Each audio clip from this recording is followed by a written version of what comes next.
ဒီနေ့ screenshot ရချင်ဘယ်လိုရရလဲဆိုတာလေးကိုပြောပြပေးမယ်နော်အဲ့တော့ဒီထဲမှာဆိုရင်အခုစာရွက်က2ရွက်ရှိနေတယ်အဲ့စာရွက်2ရွက်စလုံးကို screenshot ရချင်တယ်ဒါဆိုရင် keyboard ကနေဘာသုံးလို့ရလဲဆိုရင်ဒီ screen လေးကိုကြည့်လိုက် screen လေးမှာဒါလေးကအလုံးသိပြီသား window key start key လေးရှိမယ်နော်အဲ့တော့အဲ့ window key နဲ့ဒီညာဘက် channel မှာဒါဆိုရင် num block ခလုတ်လေးကအောက်မှာဝင်နေတာတကယ်ဆို num block ကအပေါ်မှာရှိတာနော် num block ခလုတ်လေးကအဲ့လို num block ခလုတ်လိုမျိုးပဲဒီအလဲထဲမှာ print screen ဆိုတဲ့ဒီလိုမျိုးလေး PRTSCN print screen လေးကိုသူကတွဲနှိပ်ပေးရမယ်အဲ့တော့ဘာနဲ့တွဲနှိပ်မလဲဆိုရင် window key နဲ့ print screen နဲ့တွဲနှိပ်ပေးရမယ်အဲ့တော့ window key ကိုဖိထားတဲ့အချိန်မှာ keyboard ကနော် keyboard က window key ဖိထားတဲ့အချိန်မှာဒါဆို window တစ်ချက်ပဲနှိပ်လိုက်ရင်ဒီလိုပေါ်တာနော်အဲ့တော့အဲ့ဒါလေးအခု escape နှိပ်ပြီးပြန်ဖြောက်ထားတယ်ဒါ window တစ်ချက်ပဲနှိပ်လို့ပေါ်လာတာ escape နှိပ်မယ်ပြီးရင် window ကိုဖိထားတဲ့အချိန်မှာ print screen လေးကိုတစ်ချက်နှိပ်လိုက်မဲသွားပြီးခဏပျောက်သွားတယ်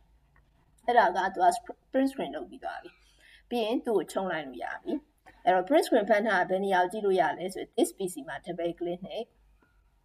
ဒီဘက် channel မှာနာမည်တွေရှိမယ်အဲ့ဒီနာမည်တွေက picture တို့ image တို့ရှာလိုက်နော်အဲ့တော့အခု picture ရဲ့မှာဒီမှာ screenshot ဆိုတာလေးရှိရနှစ်ချက်နှိပ်လိုက်ဒါဆိုရင်ဒီမှာ screenshot ဖန်ထားတယ်ပုံနှစ်ပုံစာမြင်ရမယ်ဒါ screenshot ဖန်ထားတာနော်နောက်တစ်နည်းကတော့ဘယ်လိုလုပ်လို့ရသေးလဲဆိုရင်အခုဒါပထမနည်းပေါ့နောက်တစ်နည်းကကြတော့ဘယ်လိုလုပ်လို့ရမလဲဆိုဒီ Microsoft Word ထဲမှာပဲကိုလိုချင်တဲ့အပိုင်းလေးကိုရွေးပြီးတော့ screenshot ပန်းမယ်အဲ့ကိုလိုချင်တဲ့အပိုင်း screenshot ပန်းမယ်ဆိုရင်စောစောကလူ keyboard ထဲမှာသုံးရမှာကဒီ window key ရယ် shift key ရယ်ပြီးရင်ပုံမှန်သိမ်းတယ်လို့ပေါ့ပုံမှန်ဆိုရင်သိမ်းရင် control s နဲ့သိမ်းကြရတယ်လေအဲ့ပုံစံအတိုင်းပဲ control s ကိုမှနောက်ထပ် shift ကိုမှထပ်ထွေတာနော်